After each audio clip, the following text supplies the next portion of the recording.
মহারাজ কি সাজে এলে হৃদয় মাঝে চরণ তলে কোটি শশী সূর্য রাজ মহারাজ কি সাজে গর্ব সব টুটিয়া মুছে পড়ে লুটিয়া।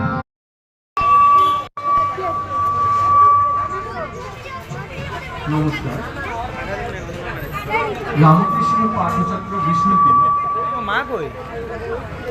আয়োজিত 2 দিবসীয় অনুষ্ঠানে আমরা বিবেকানন্দ পাঠচক্র রামকৃষ্ণ আশ্রম পাণ্ডু যুবক দলের পক্ষ থেকে যোগদান করতে পেরে আমরা কৃতজ্ঞ বোধ করছি। আজকে আপনাদের সামনে আমরা একটা